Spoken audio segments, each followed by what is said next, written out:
राम राम मंडळी. कोथिंबिरीच्या वड्याचं नाव जरी काढलं तरी बी तोंडाला पाणी येतंय बघा. ह्या वड्या तेलामध्ये तळल्या नाहीतर तव्यामध्ये शेकल्या तरी बी झाक लागतात बघा.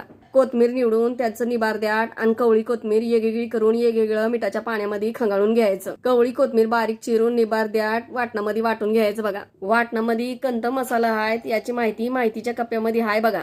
आणि सुध भासत मोठा इडिओ बी हाय तो बी जाऊन बघा. हरभऱ्याच्या डाळीच्या पिठामध्ये कोथमीर, हिरवं वाटण, लाल बुकणी, चाट मसाला, हळद, तीळ आणि चवीपुरतं मीठ आणि ओलीसा ओवा चुरून टाकून पीठ मळून घ्यायचं. लिंबाचा रस नाही तर चिंचेचं पाणी बी ओलीस टाकायचं. मग पिठाचं लांबडं गोळ करून चाळणीमध्ये ठेवून एका प्लेटीला तेल आणि तीळ लावत ओलीसा पिठाचा गोळा घेऊन थापटून घ्यायचा. मग ह्या वड्या 15-20 मिनिटं कढईमध्ये पाणी ठेवून वाफून घ्यायच्या. चपात्याच्या वड्या करू वाटल्या तर करा नाहीतर राहिल्या. गार झालेल्या वड्या कापून तव्यावर 2 चमचे तेल वतून शेजनं परतून घ्यायच्या. आणि या वड्या खाऊन तुमचं पोट भरल पण मन भरायचं नाही. आणि मन नाही भरलं तरी बी ठेंग्याचं बटन मात्र दाबा.